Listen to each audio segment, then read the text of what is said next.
बिंदु संयुक्तं नित्यं ध्यायन्ति योगिनो कामदं मोक्षदं चैव ओंकाराय नमो नमः। अर्हन्तो मंगलं नित्यं सिद्धा जगति मंगलं मंगलं साधव सर्वे जैन धर्मोस्तु मंगलम् मंगलं देव सर्वज्ञं निर्ग्रंथो गुरुमंगलं मंगलं वीतरागश्रुत जैन धर्मोस्तु मंगलम् मंगलं भगवान् वीरो मंगलं गौतम प्रभु मंगलं स्थूलिभद्राद्या जैन धर्मोस्तु मंगलम् महादेव्या कुक्षिरत्नं शब्दजितर्वात्मजं राजचन्द्रमहं वन्दे तत्त्वलोचनदायकं प्रभु तत्त्वलोचनदायकम्।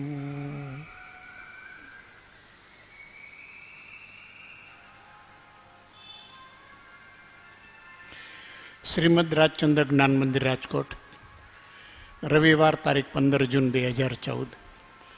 શ્રીમદ રાજચંદ્ર વચનામૃતજી ક્રમવાર પત્ર સ્વાધ્યાય પત્રાંક 708.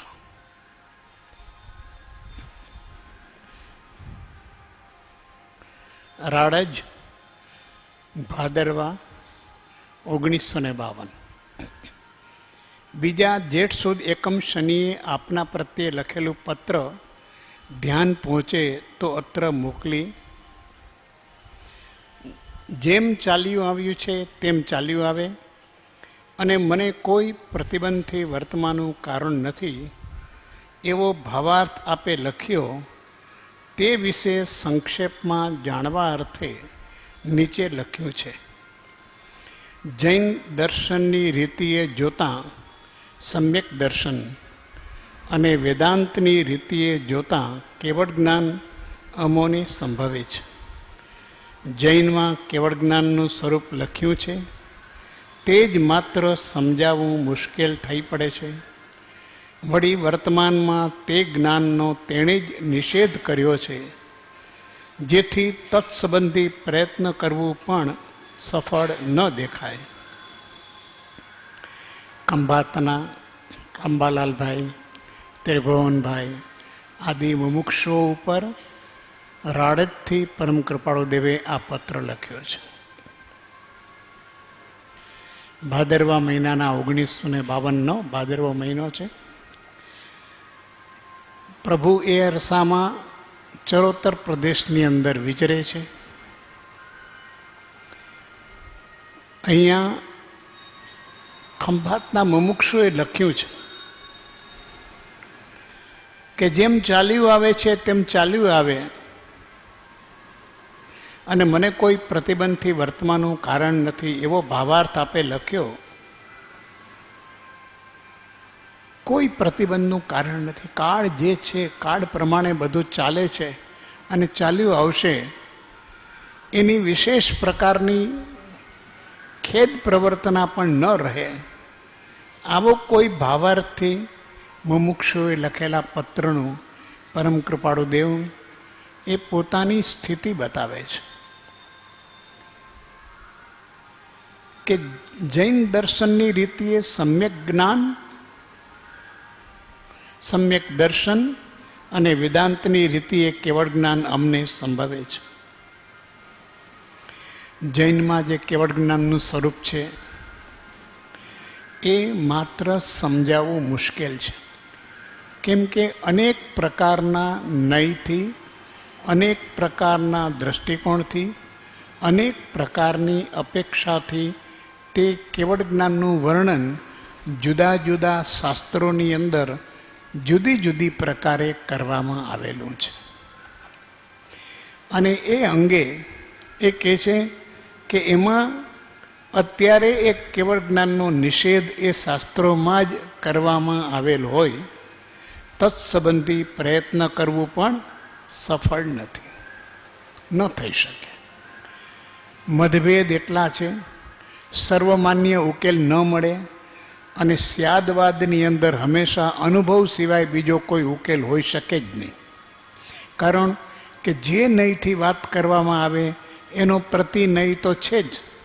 જે અપેક્ષાથી વાત કરવામાં આવે તો કોઈ જુદી અપેક્ષાથી એની વિચારણા થઈ શકે.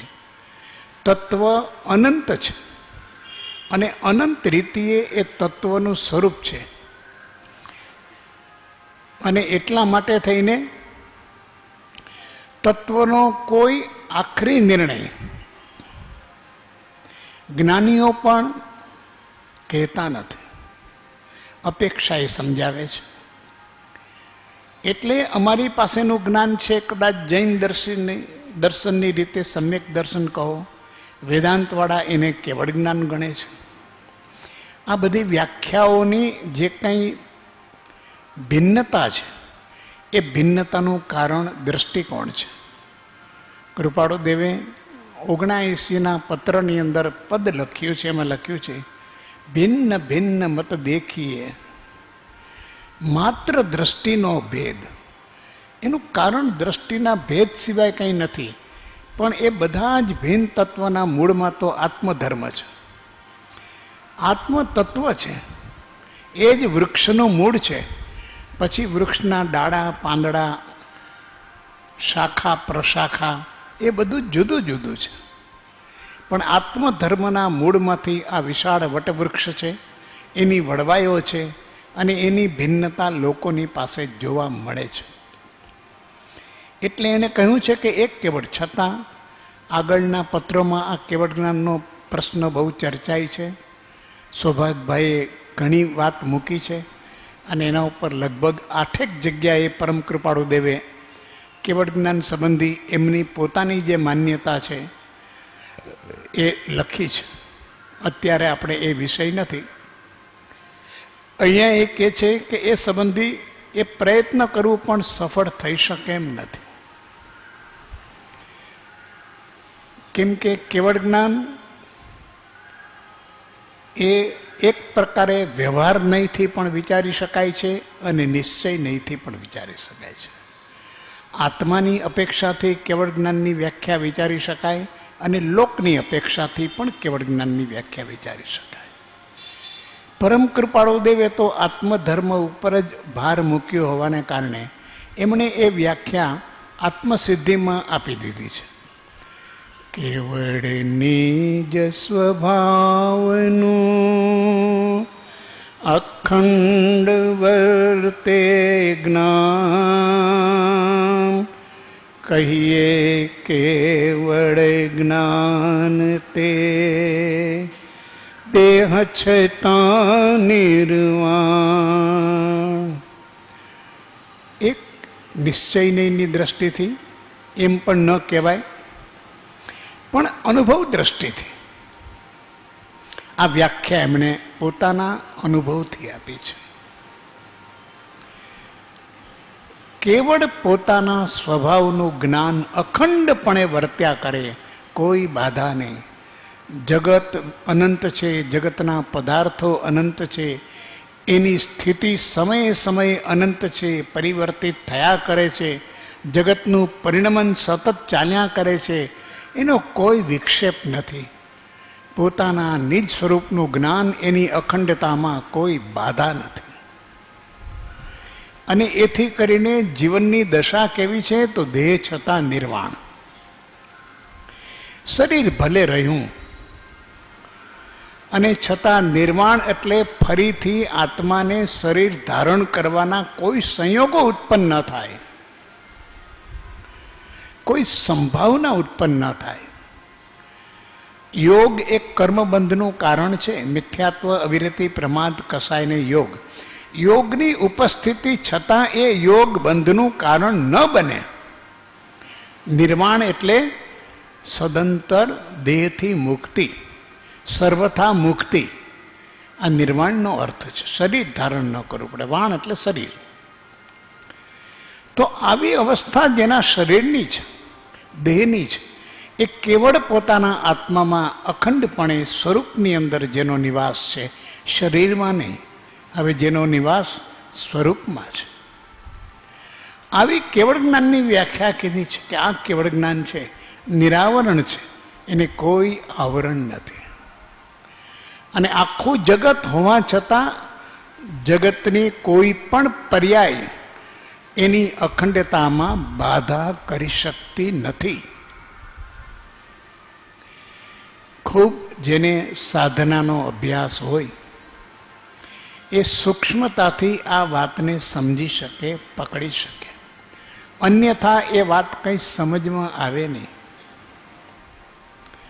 આગળ કહે છે, જૈન પ્રસંગમાં અમારો વધારે નિવાસ થયો છે, તો કોઈ પણ પ્રકારે તે માર્ગનો ઉદ્ધાર જેવાને દ્વારે વિશેષ કરીને થઈ શકે, કેમ કે તેનું સ્વરૂપ વિશેષ કરીને સમજાયું હોય એ આદિ. કેટલી સરસ વાત મૂકી છે. માર્ગનો ઉદ્ધાર કોણ કરી શકે? માર્ગના ઉદ્ધારનો અધિકારી કોણ? તો જેને માર્ગનું સ્વરૂપ વિશેષ કરીને સમજાયું હોય.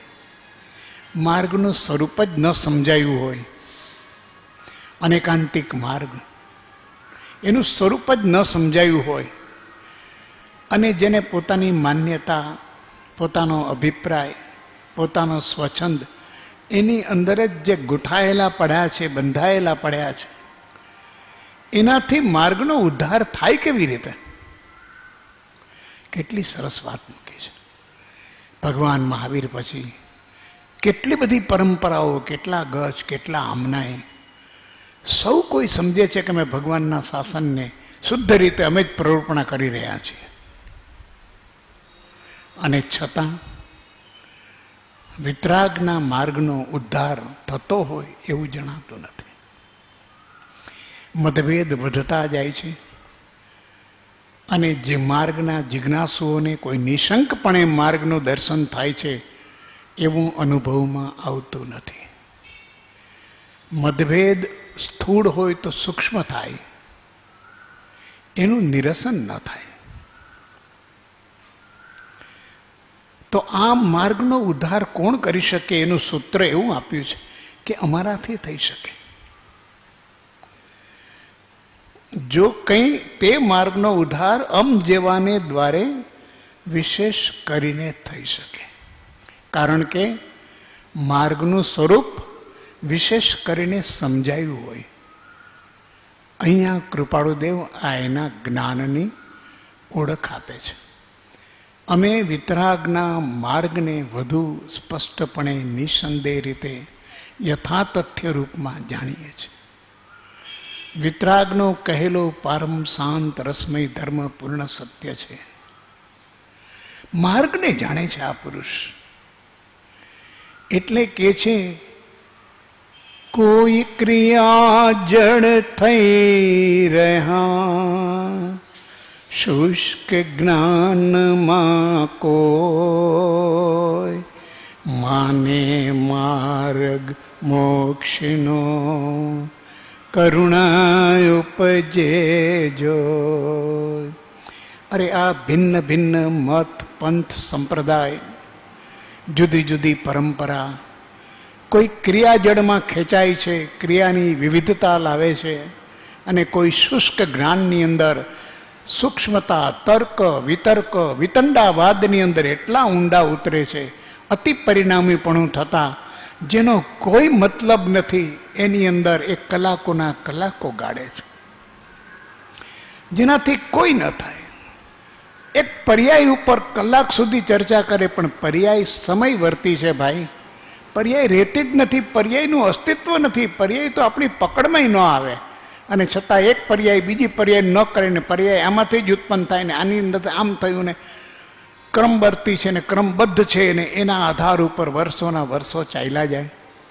નિરર્થક, નિરુપયોગી વાત, નિષ્પ્રયોજન વાત આત્માને કેવી રીતે દર્શન આપે? અને ઘણીવાર તો એ પર્યાય એટલી બધી ચર્ચામાં ચાલે કે દ્રવ્ય જ ભૂલાઈ જાય.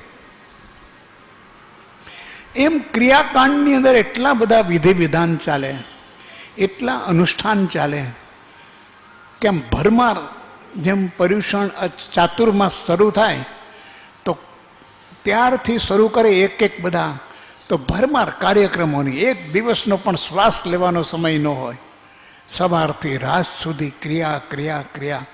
શેને માટે કરું છું, કોણ કરું છું, ક્યારે કરું છું, એમાં જેની માટે ક્રિયા થાય છે એનું ઇન્વોલ્વમેન્ટ છે કે નહીં, આનો પણ વિચારવાનો કોઈ અવકાશ રહેતો નથી. આત્મવિચારના અવકાશનો સંપૂર્ણ અભાવ. એવી ધર્મના નામે થતી ક્રિયાઓ આત્મજાગૃતિનું કારણ કેવી રીતે બને? આને કહ્યું છે ક્રિયા જડ, અને આને કહ્યું છે શુષ્ક જ્ઞાન. અરે નઈ આત્માને સમજવા કહ્યો છે, આ તો નઈના ગૂંચવાડામાં આત્મા જ આખો દબાઈ ગયો છે. અને અતિ પરિણામીપણાને કારણે જુદા જુદા એક નિષ્પ્રયોજન વાતની અંદર વર્ષોના વર્ષો, જિંદગીના જિંદગી નીકળી જાય છે, અને ગ્રંથના ગ્રંથ લખાઈ જાય છે એના ઉપર. સાધકને શું પરિણામ આપશે? એને આત્મદર્શન કરવા દેશે? જેમ ક્રિયામાં આત્મજાગૃતિનો અવકાશ નથી, એમ આ જ્ઞાનમાં આત્મદર્શનનો અવકાશ નથી. આવું જ્ઞાનની શુષ્કતા છે. એને મોક્ષનો માર્ગ માને છે. માર્ગનો ઉદ્ધાર કોણ કરી શકશે? માર્ગનું સ્વરૂપ જેને ખબર નથી, માર્ગના સ્વરૂપથી જે પરિચિત નથી, અનુભૂત નથી, એના રહસ્યને, એના ભેદને જે જાણતા નથી, જન્મો જન્મની સાધનાની અંદર એને મુક્તિનો માર્ગ મળ્યો હોય, પરમાત્માના કહેલા તત્વોના રહસ્યો જેને પ્રાપ્ત થયા હોય, એ માર્ગનો ઉદ્ધાર કરી શકે. એ જે કંઈ બતાવે તો લોકોને માર્ગથી દૂર ગયા હોય તો એને માર્ગ ઉપર લાવી શકે. કૃપાળુ દેવે અહીંયા બહુ સરસ મૂક્યું છે કે અમ જેવાને દ્વારે વિશેષ કરીને થઈ શકે. એમાં અમ જેવાને દ્વારે એટલે કોઈ અભિમાનની વાત નથી, પરંતુ અમારી પાસે એવું અંતર્જ્ઞાન છે.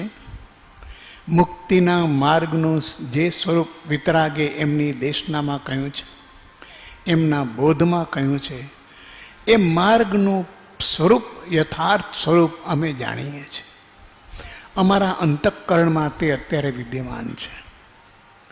અમે કહી શકીએ એમ છીએ, પણ કેટલીક બાધાઓ છે એની વાત ત્યાં કરે છે. પણ વાત સ્પષ્ટ કરે છે કે અમારી ઓળખાણની અંદર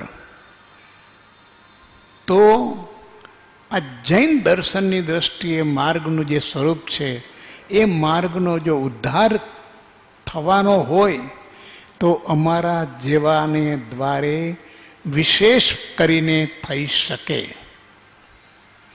આ સમજાય તો આપણને ખ્યાલ આવે કે આ એક અપવાદરૂપ પુરુષ છે. ગુરુઓની પરંપરા તો અવિરત છે. પરંપરાચાર્ય ગુરુવે નમઃ. ઘણા છે, કોઈ ચિંતા કરોમાં, પણ આ બધી પરંપરાઓ માર્ગ વિચ્છેદની અંદર એનો ઉચ્છેદ કરીને માર્ગનું અનુસંધાન કરાવી શકવાને અસમર્થ રહી છે. કારણ કે કોઈ ક્યાંય ને કોઈ ક્યાંય અટકી ગયા છે. આ ક્રિયાજળ અને શુષ્ક જ્ઞાની એ જનસામાન્યની વાત નથી કરી કૃપાળુ દેવે. એ ભાગ પાડ્યા છે એ માર્ગનો ઉદ્ધાર કરવાવાળાના, અને એ માર્ગે મુક્તિ જેને મેળવવી છે, મોક્ષ જેને પ્રાપ્ત કરવો છે, એના બે ભાગ પાડ્યા છે. કે સમસ્ત સાધક સંપ્રદાય બે ભાગમાં વેચાઈ ગયો છે. કાં તો શુષ્ક જ્ઞાનમાં સપડાયો છે અને કાં તો ક્રિયાજળમાં અટવાયો છે. એ સાધક જ છે, એ મુક્તિનો ઈચ્છક છે, પણ એને માર્ગનું દર્શન થતું નથી. તો કહે છે કે એનો ઉદ્ધાર કરનાર, એનો ઉદ્ધાર જેનાથી થઈ શકે એવી સંભાવના જેની છે અને વિશેષ પ્રકારે થઈ શકે એવું અમારું સ્વરૂપ છે. કેમ કે અમને માર્ગનું સ્વરૂપ સમજાયું છે. વર્તમાનમાં જૈન દર્શન એટલું બધું અવ્યવસ્થિત અથવા વિપરીત સ્થિતિમાં જોવામાં આવે છે કે તેમાંથી જાણે જીનને, ત્યાં શબ્દ કપાયા છે, ગયો છે, અને લોકો માર્ગ પ્રરૂપે છે. બાહ્ય કુટારો બહુ વધારી દીધો છે અને અંતર માર્ગનું ઘણું કરી જ્ઞાન વિચ્છેદ જેવું થયું છે. જુઓ, જેને વિતરાગના માર્ગના ઉદ્ધારની ભાવના છે એને માર્ગના સ્વરૂપનું પણ વિશ્લેષણ કર્યું છે. બહુ અવ્યવસ્થિત છે આખું. એટલું બધું અવ્યવસ્થિત છે કે એમાં જાણે આ જૈનનો જે કાંઈ મત હોય એ તો ગયો છે. લોકો માર્ગ પ્રરૂપે છે. એનું તત્વ, એનું રહસ્ય એ તો એનો લોપ કરી દીધો છે અને લોકો માર્ગને પ્રરૂપે છે. કેટલા પ્રમાણમાં ઉત્સુત્ર પ્રરૂપણા ચાલી હશે એનો વિચાર કરો. હજારો વર્ષોથી આવી પરંપરા ચાલે અને આવતા હજારો વર્ષો સુધી ચાલુ રહે તો પણ એનું પરિણામ શું આવે? માર્ગનો કોઈ ઉદ્ધાર ન થાય, એટલું જ નહીં, જગતના કોઈ જીવનું કલ્યાણ ન થાય. માર્ગની રીતિ જ્યાં સુધી જાણી નથી ત્યાં સુધી કેવળ તત્વ આપણને તારી ન શકે. માર્ગ જોઈએ.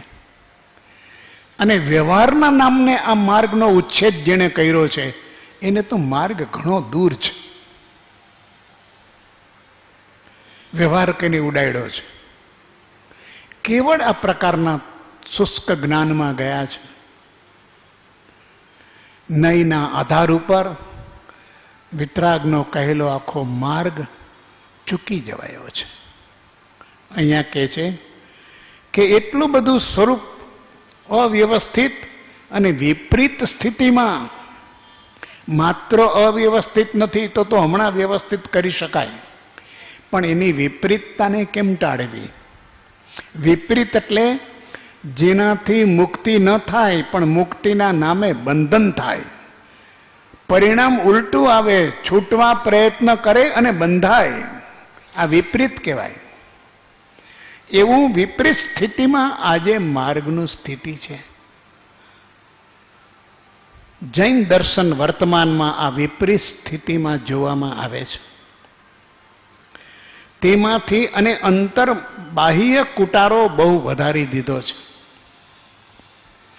અને અંતર માર્ગનું ઘણું કરી જ્ઞાન વિચ્છેદ જેવું થયું છે. જો આના આપણને મહત્વ સમજાય, રહસ્ય સમજાય, ભેદ સમજાય, થોડીક ઊંડી વિચારણા કરીએ આપણે કે બાહ્ય કુટારો વધારી દીધો છે. તો ધર્મની અંદર બાહ્ય કુટારો, દેખાદેખી, પ્રલોભન, આડંબર, દંભ, એક આખું કલ્ચર ઓફ હિપોક્રસી એ આખું ડેવલપ થઈ જાય દર્શનની અંદર, સંપ્રદાયની અંદર, અને લક્ષ્યમાં ન આવે. ગચ્છની અંતર્ગત પણ આપસના જૂથમાં સ્પર્ધાઓ જાગે, લોકસંજ્ઞાની જાગે, પ્રસિદ્ધિની જાગે. આ બતાવે છે કે અંદરો અંદર ઉપરનું તંત્ર કેટલું બધું હચમચી ગયું છે. કુટારો વધી ગયો છે. લોકોનું કલ્યાણ જે સંપ્રદાયમાં અસંગતાવાળી ક્રિયાઓ વધારે હોય ત્યાં હોય.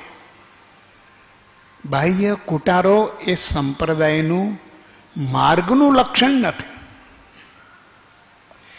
અને અંતરમાર્ગનું જ્ઞાન ઘણું કરી વિચ્છેદ જેવું થયું છે.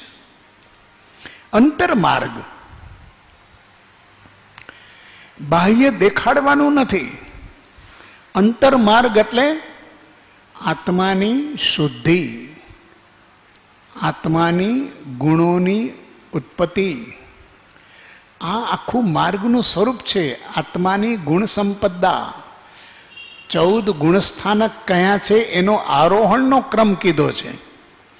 એટલે કે ગુણ પ્રત્યે પ્રતિદિન એક એક પગલે ગુણનું આરોહણ થાય અને દોષનું નિરસન થાય. અંતરમાર્ગ એટલે જે સાધના કરવાથી ફેરફાર થાય, ક્રાંતિ થાય, એ બધી અંદર થાય, બહાર નહીં. બહાર થાય એનું પરિણામ આવ્યા જ કરે. હંમેશા કોઈ પણ ક્રિયાનું પરિણામ હોય. પણ અહીંયા જે મહત્વ છે એ અંતરમાર્ગનું છે. પરિણતિ અંતરંગની પરિણતિ થવી જોઈએ. આત્માની સ્થિતિ બદલાય એ અંદર નહીં બદલાય. એટલે દશા ઉપર જોર છે. અહીંયા અંતરમાર્ગનું જોર દશા ઉપર છે. જો દશા ન બદલાય, દશામાં ફેરફાર ન આવે અને બહારનું કુટારો વધારે ને વધારે વધતો જાય અને લાગે કે એક પછી એક જુઓ અનિષ્ઠાન અધુષ્ઠાન ચાલ્યા જ કરે છે. ઓહો, અમે તો નવરા જ ન થતા. આ તપ પૂરો ત્યાં આ શરૂ થયો, આ પૂરું થયું ત્યાં આ શરૂ થયું, અહીંયા પૂરું થયું તો હજી તો આવું કહે આ વરઘોડા નીકળ્યા, આનું આ સમયો થયો, આનો આ મહોત્સવ થયો. અને મહોત્સવને માટે ગમે તે પ્રકારના નિમિત્ત શોધી કાઢે. એક દી ખાલી ન રહેવો જોઈએ. રોજ તમે જાઓ એટલે વાંચવા મળે કે આજે આ દિવસ છે, આજે આમ કરવાનું છે, આજે આમ કરવાનું છે. આ કુટારો, એટલો બધો કુટારો વધી દીધો છે, વધાર્યો છે. અંતરમાર્ગનું જ્ઞાન ઘણું કરીને વિચ્છેદ થયું છે. એને અંતરની પરિણતિ ઉપરનું લક્ષ્ય હટી ગયું છે. અંતરભેદ. વેદોક્ત માર્ગમાં 200-400 વર્ષે કોઈ મોટા આચાર્ય થયા દેખાય છે, જેથી લાખો માણસને વેદોક્ત રીતિ સચેત થઈ પ્રાપ્ત થઈ હોય. એ કે છે વેદની અંદર તો કંઈક એવું બન્યું છે કે સમયે સમયે 200-400 વર્ષે કોઈને કોઈ આચાર્યો થયા છે. અને આચાર્યોએ માર્ગની શુદ્ધિ કર્યા જ કરી છે. હંમેશા આચાર્યો થાય, યુગ પુરુષો થાય, એનું કામ જ કે માર્ગની અંદર જે કંઈ કાંટા કાંકરા વેરાયેલા હોય, જાડી ડાખડા, એ બધાને દૂર કરી અને મૂળ માર્ગનો માર્ગ પ્રશસ્ત કરવો, એની અંદર લુપ્ત થયેલા તત્વને ઉજાગર કરવું, આવું યુગ પુરુષનું કામ હોય છે. અને એટલા જ માટે જગતગુરુ શંકરાચાર્યથી માંડી એ મધ્વાચાર્ય હોય, રામાનુજાચાર્ય હોય, એ વલ્ભાચાર્ય હોય, એ સહજાનંદ સ્વામી હોય, આ બધાએ 200-300 વર્ષે માર્ગની શુદ્ધિ કરી, કંઈ ને કંઈ પ્રકારના લોકોને એ માર્ગથી પાછા વાળીને ફરીથી માર્ગનું નવું સ્વરૂપ આપી દીધું. પણ આ તો નવું થયું ને જૂનું પાછું રહેતું ગયું. આવું બધું ચાલ્યા કરે છે. તો કે છે એથી કરીને વેદોક્ત રીતિ, વેદની જે રીતિ છે, એમની જે માન્યતા છે, એમનું જે દર્શન છે, એ યથાતથ્ય આજે ચાલ્યું જ આવે છે. હજારો વર્ષોથી પણ એ રીતિ ચાલી આવે છે. આપણે આત્મસિદ્ધિની અંદર આ રીતિ કીધી છે કૃપાળુ દેવે. આત્મા સત ચૈતન્યમય સર્વાભાસ રહે, જેથી કેવળ પામીએ મોક્ષ પંથ તેરી. મોક્ષ પંથ, મોક્ષ માર્ગની રીત શું છે કે જેનાથી કેવળ આત્મા, શુદ્ધ આત્મા, વિશુદ્ધ આત્મા, દ્રવ્ય આત્મા એ પ્રાપ્ત થાય. એકેય આભાસ નહીં. આભાસ માત્ર આત્મદ્રવ્યનો સ્વભાવ નથી, ચેતન છે. અન્ય દ્રવ્યો જે છે એ રૂપી છે, રસગંધ વર્ણવાળા છે, સમયે સમયે એનું વિવર્તન ચાલુ છે, એ બદલ આવે છે, એના જુદા જુદા રૂપો દેખાય છે. એક પણ આભાસ આત્મામાં ન પડે. આત્મામાં કોઈ સમયે સમયે બદલ ન થાય. કેવળ સત ચૈતન્યમય. આત્મા તો સત છે, અનાદિથી ત્રિકાળ સત છે, અને ત્રિકાળ એ ચૈતન્યમય છે. કોઈ સમય એવું નથી કે એની ચેતનતા હરી જતી હોય. પદાર્થની અંદર, પૂતગળની અંદર બદલ થાય. એનો લીલો રંગ જ કેસરી રંગ બને. કેરીના રસમાં શું થાય છે? આંબા ઉપર રહેલી કેરીનો લીલો રસ જ્યારે પીળો થાય છે ત્યારે કોઈ બીજો રંગ લગાવવા નથી આવતો. એ લીલા રંગનું જ વિવર્તન પીળા રંગમાં થાય છે. અંદર રહેલો રસ એ ખાટો છે જ્યાં સુધી કેરી કાચી છે ત્યાં સુધી, પણ એ રસ પાકે ત્યારે મીઠો મધુરો થાય છે, સાકર જેવો. તો એ રસની અંદર કોઈ મીઠાશ ઉમેરવામાં નથી આવતી. એ જ પૂતગલ પરમાણુનું વિવર્તન થઈ રહ્યું છે. પૂતગલ પરમાણુ પોતાની પર્યાય બદલીને એ જ જે ખાટો રસ હતો એ જ ખાટો રસ મીઠો રસ થાય છે. એ જ એની લીલી છાલ પીળી થાય છે. આખા જગતની અંદર આ જ પ્રકારનું પરિવર્તન બને છે. આત્મામાં ક્યારેય સતમાંથી બીજું સ્વરૂપ ન થાય, અને ચૈતન્યમાંથી બીજું ન થાય. પૂતગલની અંદર જે પૂતગલ મીઠું હોય એ જ કડવું બની શકે, અને જુદા જુદા રસ છે એક જ પૂતગલમાં રહેલા, પણ પરિવર્તન જુદા જુદા કાળે જુદું જુદું થાય છે. કોઈ નવા પૂતગલ આવતા નથી. ખૂબ વિચારીએ ત્યારે આ વાત પકડાશે, અને ખૂબ શાંતિથી મનનથી વિચારવું જોઈએ. આ 5-6 દ્રવ્યનું સ્વરૂપ, ત્યારે આત્મદ્રવ્યનું સ્વરૂપ, એમાં કેવળ આત્મા મળે, જેથી કેવળ પામીએ. કેવળ પામીએ એટલે અત્યંત શુદ્ધ, ભેળસેળ વિનાનો વિશુદ્ધ આત્મા, જેનાથી આપણે પામીએ. એ મોક્ષ પંથની રીત છે. અમારા પંથમાં ગમે તેટલી ક્રિયા હોય અને જ્ઞાનના ગમે તેટલા વિતંડાવાદ હોય, નય ને નિક્ષેપના, પણ અમને જો શુદ્ધ આત્મ સ્વરૂપ ચૈતન્ય પ્રાપ્ત ન થાય તો એ ક્રિયા અને જ્ઞાન બંને આત્મત્વની પ્રાપ્તિને માટે મોક્ષ પંથની આ રીત નથી કે જેનાથી આત્માનું યથાર્થ સ્વરૂપ પ્રાપ્ત ન થાય. ખૂબ વિચારવાની વાત ઘણી બધી ઊંડી મૂકી છે. કે છે કે આવી રીતે એમણે સચેત થઈને એને પ્રાપ્ત થઈ હોય. વળી સાધારણ રીતે કોઈ આચાર્ય અથવા તે માર્ગના જાણ સારા પુરુષો એમને એમ થયા કરે છે, અને જૈન માર્ગમાં ઘણા વર્ષ થયા તેવું બન્યું દેખાતું નથી. જૈન માર્ગમાં પ્રજા પણ ઘણી થોડી રહી છે, અને તેમાં સેંકડો ભેદ વર્તે છે. એટલું જ નહીં, પણ મૂળ માર્ગની સન્મુખની વાત પણ તેમને કાને નથી પડતી, અને ઉપદેશકના લક્ષમાં નથી એવી સ્થિતિ વર્તે છે. કેટલું સચોટ એમનું વિશ્લેષણ છે. પરમ કૃપાળુ દેવ જે કાળની અંદર દેહને ધારણ કરી રહ્યા છે, ત્યારે સામે માર્ગનું સ્વરૂપ જોઈને એને કરુણા ઉપજે છે કે આ હજારો આત્માર્થીઓ આત્મા મેળવવા માટે થઈને આ માર્ગથી વિપરીત રીતે જ ચાલી રહ્યા છે. કાં તો શુષ્ક જ્ઞાનમાં અને કાં તો જડ ક્રિયામાં. કોઈ અને પાછા બધા માને છે કે અમારી પાસે મોક્ષનો માર્ગ જ છે, આથી જ મળે, આમ હોય તો જ થાય, એનો આગ્રહ બંધાયો છે. એ સમયે એવું સ્વરૂપ છે એટલે કે છે કે એક તો આવો કોઈ માર્ગનો જાણ પુરુષ, એની કોઈ પરંપરા આ માર્ગમાં ગમે તે કારણે પણ પ્રગટી નથી. ઘણીવાર આવા પ્રતિભાશાળી પુરુષો પ્રગટે તો પણ એ સંપ્રદાયના બંધનની અંદર બંધાઈ જાય છે,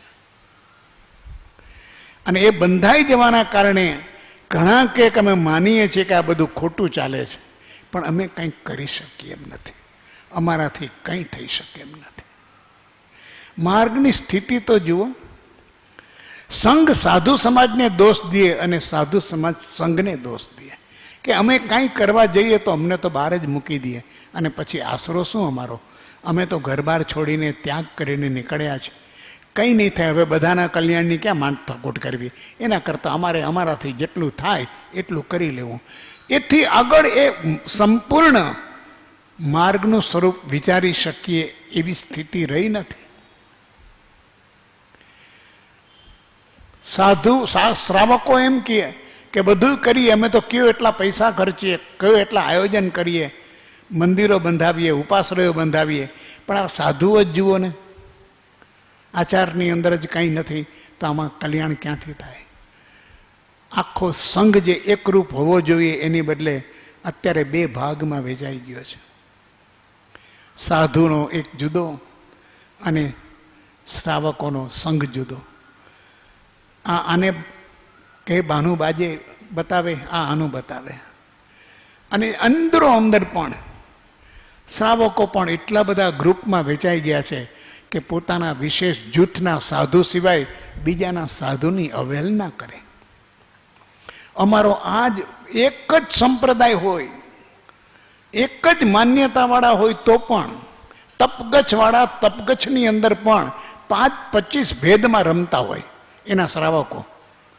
અને ખબર પડે કે આ સાધુ અહીંયા જશે તો એને સન્માન નહીં મળે, અને આ અમારા ગુરુનો ચેલો આવ્યો છે તો એ ગમે તેવો પાત્ર હોય કે ન હોય તો પણ એને પૂરેપૂરું સન્માન મળે. કંઈ ખ્યાલ નથી આવતો. આ સંઘની સ્થિતિ છે, આ સાધુ સંપ્રદાયની સ્થિતિ છે. એક જ હોય, એક જ સંપ્રદાયની અંદર તો એમ કે પ્રાણ પરિવાર જુદો, જસ પરિવાર જુદો, આ પરિવાર જુદો, ઉત્તમ પરિવાર જુદો. એટલા ભેદ પ્રભેદની અંદર આખો તિત્તર બિત્તર થઈ ગયું છે. ગ્રહસ્થના કુટુંબો જેમ છિન્ન વિચ્છિન્ન થઈ જાય. એક પિતાના પુત્રો 5 પણ એ તો થાય, આ વ્યવહાર છે, કેમ કે વ્યવહારમાં એ જ બને. પણ અહીંયા તો સાધુ સમુદાયની અંદર પણ એક જ ગુરુની, એક જ સાત્વિક પરંપરાની અંદર પણ આવી છિન્ન વિચ્છિન્નતા જોવા મળે છે. માર્ગનું આવું સ્વરૂપ છે એટલે પ્રજા ઓછી થતી જાય છે.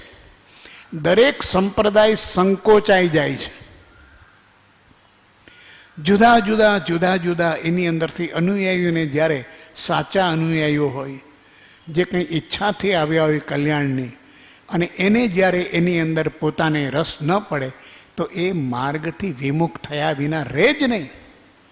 અને આજે ફરિયાદ એ જ છે કે હવેની પેઢી આપણા ધર્મસ્થાનકોથી દૂર થતી જાય છે.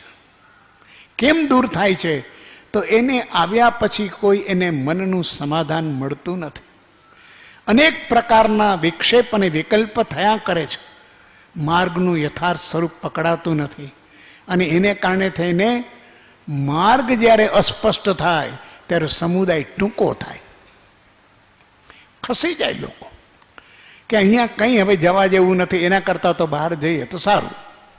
અહીંયા તો ખોટા ઝઘડા, મારામારી વગેરે બધું ચાલે છે. એટલે જુઓ કે સંઘની મિટિંગોની અંદર 50 લોકો પણ ભેગા થાય નહીં, અને થાય ત્યારે કે જ્યારે વાજવાનું હોય ત્યારે થાય બરાબરનું, અને કાં જમવાનું હોય તો ભેગા થાય, એ સિવાય કાંઈ નહીં. એટલે અત્યારે બધી જગ્યાએ પેલું આયોજન કરવું પડે કે કાં તમે નવકારસી કરાવો અને કાં તમે સ્વામી વાત્સલ્ય કરાવો. જો જમાડશો નહીં તો સંખ્યા નહીં આવે. અને હવે તો નવી પેઢી જમવાની એ દરકાર નથી કરતી. કોને પડી છે આ તમારા જમવાનામાં? વિખરાતું જાય છે. જૈન માર્ગમાં પ્રજા ઘણી થોડી રહી છે. આ છેલ્લો આંકડો કહે છે 0.06. આ જૈન આપણી વસ્તી ગણતરીની અંદર 0.06, એટલે કે આપણે 1% તો નથી જ, પણ એનાય દશાંશે નથી, એનો 6ઠો ભાગ છે. સંખ્યા ઘટતી જાય છે. અને એમાં પણ પાછા સેંકડો ભેદ વર્તે છે. સેંકડો ભેદ વર્તે. મહાવીર જયંતિ આજે છે કે આવતીકાલે નક્કી ન થાય. સરકારને નક્કી કરવું હોય તો સરકારી અધિકારીઓ કહે કે તોભા આ જૈનોથી તો સંવત્સરી કઈ તારીખે કરવી, કયા દિવસે કરવી ભેગ ન થાય. ચોથની કરવી, પાંચમની કરવી, આ તેરસની હોય તો તેરસ આજે છે ને કાલે નથી. અરે તેરસ એ ખગોળશાસ્ત્રનો વિષય છે, ધર્મશાસ્ત્રનો વિષય નથી. તેરસને દિવસે જોઈ તો કે અમારી આજે છે ને તમારી કાલે છે. અરે તેરસ ક્યાંથી બદલાય? ચોથ પાંચમના ભેદ સમજાય. પાંચમમાં બે ભેદ કે આજે અમારી પાંચમ છે ને કાલે તમારી પાંચમ છે. પાંચમ હોય તેથી પણ પ્રતિક્રમણ 3 જગ્યાએ થાય. અનેક પ્રકારના સેંકડો ભેદ. અને આનું કોઈને દુઃખ નથી, પણ એનો આગ્રહ રાખવો છે કે અમારી મેજોરિટી છે માટે અમારા પ્રમાણે તમારે ચાલવું જોઈએ એવું સરકાર ઉપર દબાણ થયા કરે. કોઈ આચાર્યો ભેગા થઈને કહેતા નથી કે આપણો વિષય એના નિષ્ણાતોને સોંપી દો ને, એ નક્કી કરશે કે આજે કઈ તિથિ છે. આ તો આજે કંઈ જે વિષય આપણો નથી એની અંદર એવી પ્રકારનું ખોટું ધર્મને અંદર ઇન્ટરફિયર કર્યું છે. ધર્મ આત્મા માટે છે. પદની અંદર ધર્મ ક્યાં આવ્યો? તિથિમાં ધર્મ ક્યાં આવ્યો? પરંતુ આવા જે આ બધા સંયોગિક છે, બધા જેમ કે છે કે ભાઈ ભારે તિથિ હોય તો ત્યારે જરા કર્મબંધ વિશેષ પડે, એવું શાસ્ત્રમાં ક્યાંક આવતું હશે, માન્ય છે. તો ભારે તિથિ નક્કી કરવા દો ને, પછી બાકી બધું નક્કી કરજો તમે. પરંતુ એટલો બધો આગ્રહ છે એટલે કે છે સેંકડો ભેદ વર્તે છે. કૃપાળુદેવે 3 વાત લખી જો. એક તો પ્રજા થોડી રહી છે અને થોડી રહેતી જાય છે, ઘટતી જાય છે. બીજું, જે થોડી છે એમાં પણ સેંકડો ભેદ છે. એટલું જ નહીં, પણ મૂળ માર્ગની સન્મુખની વાત પણ તેમને કાને પડતી નથી અને ઉપદેશકના લક્ષ્યમાં નથી. ત્રીજી વાત, મૂળ માર્ગના સન્મુખની વાત. મૂળ માર્ગ શું છે? જૈનનો મૂળ માર્ગ શું છે? આ બધા ભેદ, પ્રભેદ, સંપ્રદાય, ગચ, મત, સંઘાડા એને છોડી દો. એ કઈ માર્ગ નથી. એ માર્ગની અંદરની રચનાઓ છે બધી. મૂળ માર્ગ શું છે? એટલું બધું ચિંતન ચાલે છે, એટલું મંથન ચાલે છે. કૃપાળુદેવની આ સ્થિતિ કેવી હશે? આ આત્મસિદ્ધિ શાસ્ત્ર લખવા પૂર્વેની સ્થિતિ છે કે જેમાંથી આત્મસિદ્ધિ શાસ્ત્રનું સર્જન થયું છે. આ ભાદરવા મહિનાની 1952માં ભાદરવા મહિનાની અંદર રાડજ મુકામે આ ચાલે છે.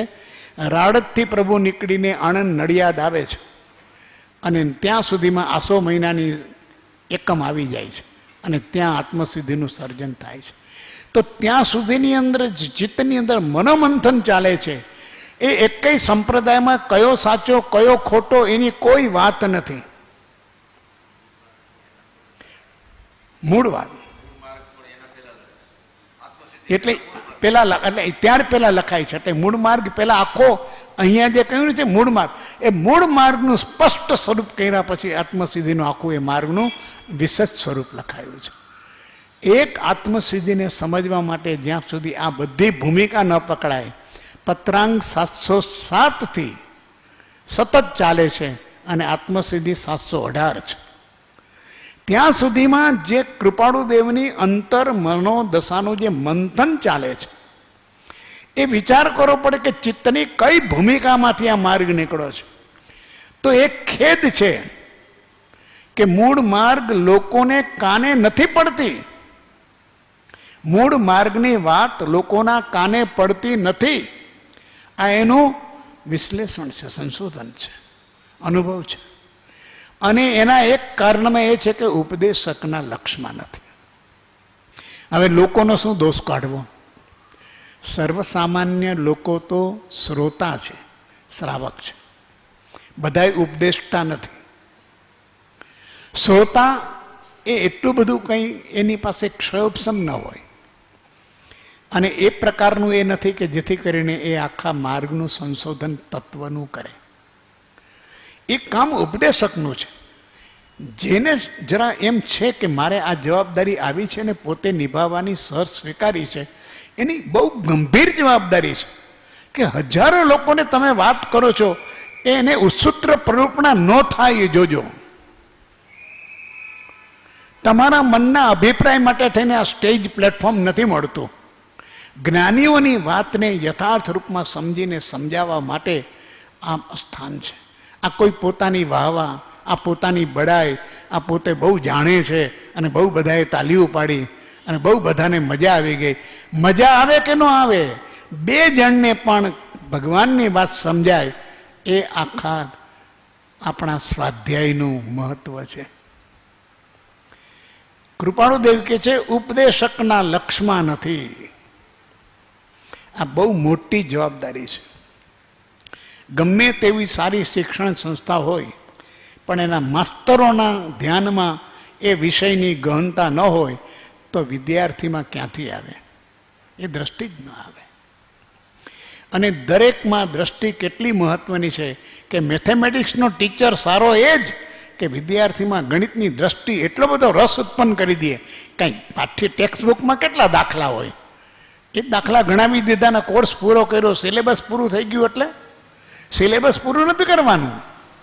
એને એવી દ્રષ્ટિ આપવી છે કે વિદ્યાર્થી ગણિતમાં રસ લેતો થાય, વિજ્ઞાનમાં રસ લેતો થાય, મેડિકલમાં રસ લેતો થાય, એન્જિનિયરિંગમાં રસ લેતો થાય, કોમ્પ્યુટરમાં રસ લેતો થાય. એટલે આજે નવો શબ્દ છે, don't teach them only but make them aware. Awakening જાગૃત કરો. વિદ્યાર્થીઓની અંદર કોમ્પ્યુટરની અવેકનિંગ, નેટવર્કની અવેકનિંગ, નવી ટેકનોલોજીની અવેકનિંગ બધું સિલેબસમાં નથી, પણ આ શિક્ષકની આ એક્સ્ટ્રા સેન્સ છે એ કામ કરે છે. અને એને એની અંદર જ પોતે જ્યારે ડૂબ્યો છે કે મારી આ જવાબદારી છે. વિષય ભણાવવો નહીં પણ વિષય પ્રત્યે રસ અને રુચિ ઉત્પન્ન કરવી, વિષય પ્રત્યેની સાચી દ્રષ્ટિ આપવી. વિદ્યાર્થી એને મેળે લાઇબ્રેરીમાંથી પુસ્તકો લઈને એ વિષય ભણશે જો આપણે એને સાચી દ્રષ્ટિ આપી હોય. એમ ઉપદેશક એવું ભગવાનનું જ્ઞાન જે છે મુક્તિનું બતાવે કે જેથી કરીને શ્રોતા પણ અલગ અલગ શાસ્ત્રોનો અભ્યાસ કરે, પુસ્તકોનો, ગ્રંથોનો અભ્યાસ કરે અને પોતાની જાતે તૈયાર થાય. બધું કંઈ સિલેબસ ન ભણાય. તો અહીંયા કહે છે ઉપદેશકના લક્ષમાં નથી. પણ જેના લક્ષમાં એ વાત ન હોય એના ભણાવવામાં ક્યાંથી આવે, એના બોલવામાં ક્યાંથી આવે? એ શું બોલે? એ બોયલો જાય એને 1.5 કલાકે ઓછી પડે. પાછો કહેતો હોય કે મને સમય ઓછો પડે. તને સમય 8 કલાકનો ઓછો પડશે, પણ વૈડું શું? What is the delivery? What is the content? જે કંઈ કહેવામાં આવે છે એમાં દ્રષ્ટિ શું આપી? શબ્દો તો ઘણા બોલ્યા, પણ શબ્દો કેટલા સાર્થક, શબ્દો કેટલા હેતુપૂર્ણ.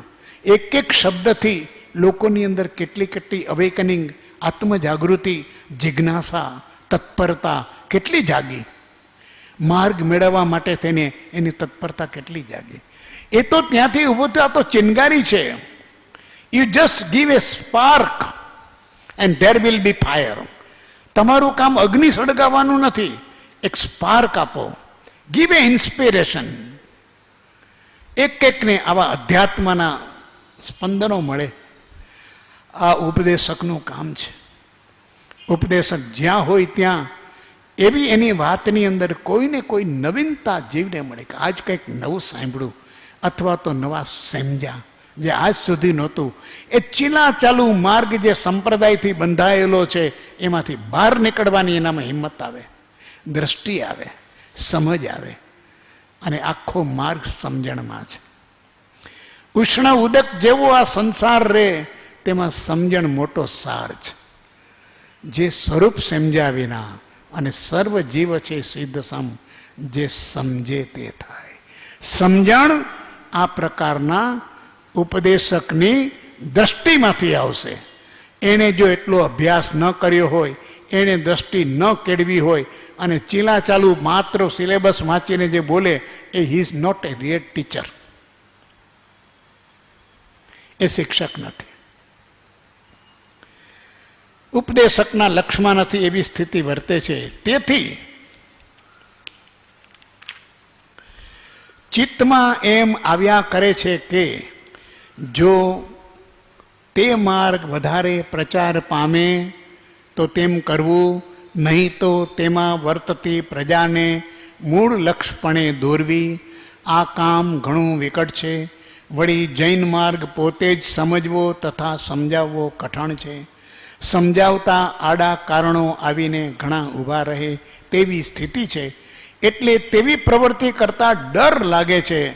તેની સાથે એમ પણ રહે છે કે જો આ કાર્ય આ કાળમાં અમારાથી કંઈ પણ બને તો બની શકે, નહીં તો હાલ તો મૂળ માર્ગ સન્મુખ થવા માટે બીજાનું પ્રયત્ન કામ આવે તેવું દેખાતું નથી. ઘણું કરીને મૂળ માર્ગ બીજાના લક્ષમાં નથી.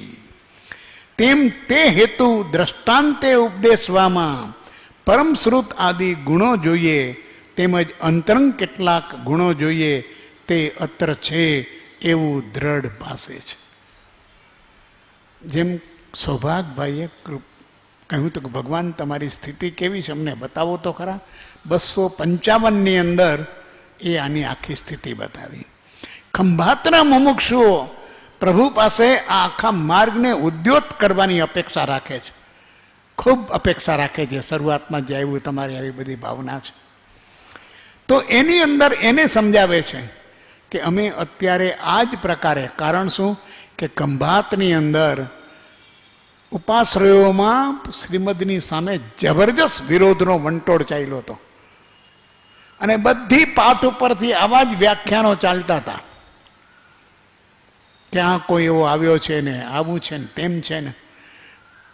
અને કૃપાળુદેવને લોકો આવીને વાત કરે કે પ્રભુ આમ કહેતા હતા, આમ કહેતા હતા, આમ કહે છે. એવી વાત બને. આણંદની અંદર આવીને કહે છે કે પ્રભુ આજ તો હદ થઈ ગઈ, આપને એવી રીતે ચિતરવામાં આવ્યા કે જાણે તમે વિતરાગ માર્ગના વિરોધીઓ.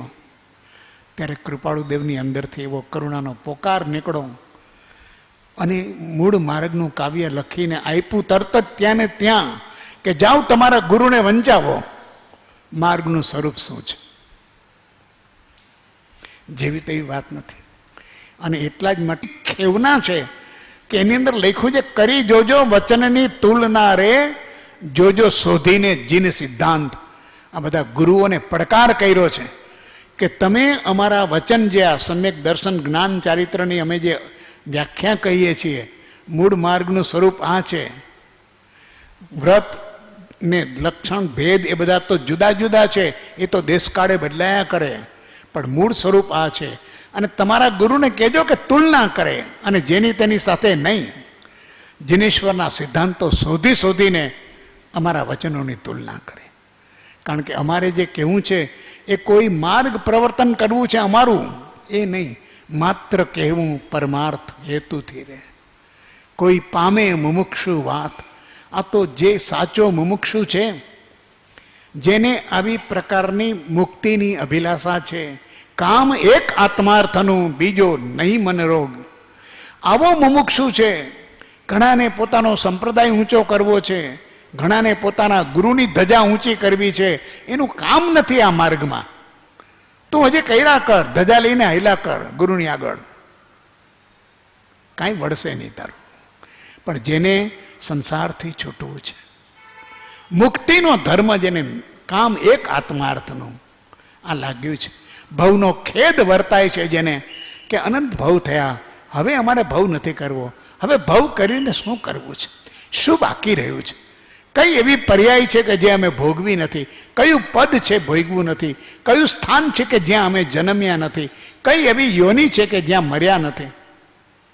શાસ્ત્રકારો તો લખે છે કોઈ એવી યોની નથી, કોઈ એવું સ્થળ નથી, કોઈ એવી જાતિ નથી, કોઈ એવો પ્રદેશ નથી કે જ્યાં આ જીવ અનંતવાર એને જન્મ મરણ ન કર્યા હોય. આનાથી નિવૃત્ત થઈ ગયો છે હવે કે પ્રભુ પરિભ્રમણની અંદરની તો બધી જ અવસ્થાઓ અમે વિચારી વેડ્યા છે. અમારું કદાચ જાતિ સ્મરણ જ્ઞાન નથી, એટલે પૂર્વભવનું જ્ઞાન નથી, પણ વિચારની રૂપે અમે જાણીએ છીએ કે અનંત કાળ થયો તો એમાં અનંત પ્રકારના પૂતગલ પરાવર્તનો અમે કરી લીધા છે. એટલું અમને શ્રદ્ધામાં આવી ગયું છે. હવે એક પણ પૂતગલ પરાવર્તન અમારે કરવું નથી. શું કરવું છે પૂતગલની સાથે મળીને? આ પૂતગલનો દેહ છે, આથી સુંદર દેહ પણ ઘણા મળ્યા છે, ઉત્કૃષ્ટ દેહ મળ્યા છે, પણ બધા પૂતગલની રમત છે, ખેલ છે. હવે એનો નિશ્ચય છે મુમુક્ષુનો કે હવે ભવે ખેદ, અમને ભવ સાથે ખેદ છે. ભવનું કોઈ આકર્ષણ નથી, ભવનું કોઈ પ્રલોભન નથી, પરલોકમાં તને સુખ મળશે એવી કોઈ લાલચ નથી. હવે કોઈ પરભવ સુધારી દે, મુક્તિ માટે થઈને કોઈ ભવ મળતો હોય તો એટલો જોઈએ છે. સંકિત પછી 15 ભવ થાય તો પ્રભુ અમને કોઈ દુઃખ નથી, પણ એમને એમ ભવ થાય તો સાહેબ એક પણ ન જોઈએ. અદ્ભુત વાત છે. એ કહે છે કે આ અમને એમ આવ્યા કરે છે કે આ માર્ગ વધારે પ્રચાર પામે તો સારું. કેવી કરુણા છે કૃપાળુ દેવની! આ કરુણા જો આપણે સમજી શકીશું વેદાસે, ત્યારે આ મૂળ માર્ગનું પદ અને આત્મસિદ્ધિ એ આપણા જીવનની અંદર ભાવોના ઉભરા લાવશે. એક એક વસ્તુ પકડાશે અને આત્મસિદ્ધિ ગાવાનું અંદરથી ઉલ્લાસ આવશે. એક એક ગાથાએ પરમ સત્યની અંદર આપણે રહીમાં કરશું. બહાર ઉદયવશ ગમે તે ક્રિયા ચાલતી હોય ભલે ચાલ્યા કરે, પણ અંદરની ભાવધારા છે એ તો એ ગાથાઓના ભાવ પ્રમાણે જ વર્તા કરશે. આ કરવું અને નહીં તો જો ન થાય અમારાથી તો કે છે તેમાં વર્તતી પ્રજાને મૂળ લક્ષ્યપણે દોરવી. આ મિનિમમ ટાર્ગેટ અમારાથી જો થાય તો કરવું, અને ન થાય તો આટલું કરીને તો જવું જ. શું કે જૈન માર્ગમાં વર્તતી પ્રજાને મૂળ લક્ષ્યપણે દોરવી. અને આ કામ ઘણું વિકટ છે, જો જાણે છે કામ ઘણું વિકટ છે. કેની સામે બથોડા લેવા છે? આ પરંપરાથી જે પેધી ગયેલા બધા બેઠા છે પરિબળો, એ પરિબળોની સામે પડવાનું છે. કે જૈન માર્ગ એક તો પોતે સમજવો અને સમજાવવો કઠિન છે. સમજાવતા આડા કારણો આવીને ઘણા ઊભા રહે છે. ક્યાંક સમજાવવા જઈએ તો પણ કેટલા બધા કારણો આડા આવીને ઊભા છે. ન ધારેલા વિઘ્નો આવીને ઊભા રહ્યા, આપણને ખબર પણ ન પડે એવી સ્થિતિ છે. માટે પ્રવૃત્તિ કરતા ડર લાગે છે. કોને? આ મહાજ્ઞાનીને. અને આપણે તો નિર્ભીકપણે આવેલા જાય છે, જાણે બધું આપણે જાણીએ છીએ, અને વિતરાગ પછી આપણે જ પેદા થયા છે માર્ગને પ્રકાશિત કરવામાં. એ પણ નથી ખ્યાલ આવતો. બોલવું ત્યારે ખ્યાલ આવો કે કેટલી લઘુત્તમ દશામાં આપણે છીએ, કોઈ અધિકાર નથી. આ પુરુષ પ્રત્યે જો આવી શરણ અર્પિતા બુદ્ધિ ન હોય તો આનું વચન પણ વાંચી શકાય નહીં. એમ રહે છે કે જો આ કાર્ય આ કાળમાં અમારાથી બની શકે તો બને, નહીં તો મૂળ માર્ગની સન્મુખ થવા માટે બીજાનો પ્રયત્ન કામ આવે એમ નથી. જો આ એનો નિશ્ચય છે કે બીજાનો કોઈનો પ્રયત્ન કામ આવે એમ નથી, અને અમારાથી થાય તો આ થઈ શકે એવું છે, અને ન થાય તો પછી બીજાનો પ્રયત્ન કોઈનો કામ આવે એમ નથી. કારણ કે મૂળ માર્ગ બીજાના લક્ષ્યમાં, જેના લક્ષ્યમાં નથી એ પ્રયત્ન કરીને શું કરે? જુદું જુદું ગમે તેને ગમે તે વરઘોડે ચડાવી દઈએ, પણ એમાં જ જો ઓલું ન હોય સત્વ, તો એ માર્ગનો ઉદ્ધાર શું કરે? બની શકે નહીં. કોઈને મોટા બનાવ્યાથી મોટા થવાતું નથી. અને આવા શણગારેલા કદાચ મોટા બનાવી દીધા હોય, ગુરુની પાટ ઉપર બેહાડી દીધા હોય, શણગાયરા હોય આપણે ભેગા થઈને, અને જય જયકાર બોલાવ્યો હોય, પણ એ ગુરુથી કોઈનું કંઈ કલ્યાણ થાય નહીં, કાંઈ ન થાય. એના લક્ષ્યમાં નથી. અને એમ એ હેતુ દ્રષ્ટાંતે ઉપદેશવામાં પરમશ્રુત આદિ ગુણો જોઈએ. પરમશ્રુત બધા આધ્યાત્મિક દર્શનોના તાત્પર્ય જેના લક્ષ્યમાં હોય, તાત્પર્ય પકડાય. કદાચ એ દર્શનો યાદ ન રહે, કદાચ એ સૂત્રો ગાથાઓ સિદ્ધાંતો એનું બધું વર્બેટિઝમ શબ્દસો એનું વર્ણન યાદ ન હોય, પણ તાત્પર્ય બરોબર ખબર હોય. કૃપાળુદેવને તાત્પર્ય ખબર છે કે વેદાંતમાં આપણા સમ્યક દર્શનને તક કેવળ જ્ઞાન કહે છે, તાત્પર્ય ખબર છે. તો કે છે આ પરમશ્રુતપણું જોઈ છે, અને સદગુરુના લક્ષણમાં મૂક્યું છે. અપૂર્વ વાણી પરમશ્રુત. વાણી પૂર્વાપર અવિરોધ હોવી જોઈએ અને તમામ અધ્યાત્મ દર્શનનું તાત્પર્ય એના લક્ષ્યમાં હોવું જોઈએ. આ પરમશ્રુતપણું છે. અને પરમશ્રુતપણાની ખામી તો કેટલાય વક્તાઓમાં આપણને જોવા મળે છે. અને કેટલાય વક્તાઓ તો પાછા અમે કાંઈ બીજું વાંચતા જ નથી. અરે પણ આ તમારો તો પછી તમારે અધિકાર નથી. તમારે જેને આપવું છે ને ન્યાય આપવાનો છે. તો શું વાત કરવી? એ કે છે તે નથી. અંતરંગ કેટલાક ગુણો જોઈએ, તેમજ બીજા કેટલાક ગુણો જોઈએ. કહેનારમાં, બોલનારમાં, પ્રવર્તાવનમાં અંતરંગ ગુણો જોઈએ. અંતરંગ ગુણો એટલે આત્મિક ગુણો. આપણે હમણાં પદ બોલ્યા ને, એના આત્મિક ગુણોનું ચાલો ગુંજન કરીએ. ભગવાનના બાહ્ય શરીરના અમે ગુણો, એની સ્મૃતિ કેટલી મેમરી હતી, શું કરવું છે? મેમરી તો ઘણાને હોય, તેથી શું? કૃપાળુદેવે કહ્યું કે બધા ગુણો અમે ભૂલવા માગીએ છીએ. બહારની ઘણી એમની વિશેષતાઓ, એમના ઘણા ગુણો દૈહિક હતા કૃપાળુદેવના, અને જે ચમત્કૃતિ લબ્ધિઓ જે લોકોની દ્રષ્ટિ હતી, આવા બધા તો દૈહિક ગુણો ઘણા હતા. છતાં પણ એના આત્મિક ગુણો કેવા કે જે ગુણો સૌભાગ્ય જોયા, જે ગુણો લઘુરાજ સ્વામીએ જોયા કે આ પુરુષ કેટલો ગુણ સંપન્ન છે, કે સમાધિ પ્રાપ્ત છે અત્યારે પણ સહજાત્મ સ્વરૂપ, અને આપણને સમાધિ પ્રાપ્ત કરાવે એવો છે. સ્વયં સહજાત્મ સ્વરૂપ છે અને એના શરણાગતને સહજાત્મ સ્વરૂપ પ્રાપ્ત કરાવે એવા છે. આવી અવસ્થા છે. સંકિતી તો છે જ, પણ એના શરણે આવેલાને સંકિત પમાડે એવા છે. આવી જબરજસ્ત અંતરંગ ગુણોની એક તાકાત છે. એટલે કે છે ગુરુ તો એવો હોવો જોઈએ કે પારસ લોઢાને સોનું કરે છે, પણ પારસ નથી બનાવતો. ગુરુ તો શિષ્યને ગુરુ સમાન બનાવે છે. આ ભગવાન તો એવા છે કે ભક્તને ભગવાન બનાવે છે, એનું ભક્તપણું છીનવી લે છે. ભગવાન એ કે ભક્તને ભક્ત મટાડે. તું ભગતોડો થઈ ગયો છું ને, તારું ભક્તપણું અમારે મટાડવું છે. ક્યાં સુધી મારે કોઈનો દાસ, કોઈનો દાસ, કોઈને? અરે તું આત્મા સ્વયં ચેતનમય છો, સ્વતંત્ર છો, સ્વાયત્ત છો, પરિપૂર્ણ છો. તું સ્વયં તું છો મોક્ષ સ્વરૂપ. અમારે તને મોક્ષ આપવો નથી, તને મોક્ષ, તું મોક્ષ સ્વરૂપ છો એ સિદ્ધ કરવું છે. અદ્ભુત વાત છે આ તો કે છે અંતરંગ ગુણો જોઈએ, તે અત્ર છે એવું દ્રઢ ભાષે છે.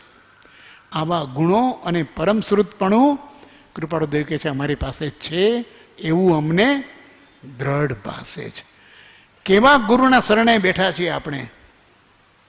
આ કાળની અંદર જો મૂળ માર્ગ સન્મુખ થવાય તો થવાનો અવસર છે. બતાવનાર તો આવી ગયો છે. હવે જો બાજી ચૂકી ગયા તો એમાં દોષ આપણો છે. અને આ જો મૂળ માર્ગ લક્ષમાં આવશે તો કદાચ આ ભાવ ટૂંકો પડશે તો ચાલશે, બીજા ભાવ કરીશું, એમાં અમને વાંધો નથી. પણ માર્ગે યાત્રા થવી જોઈએ.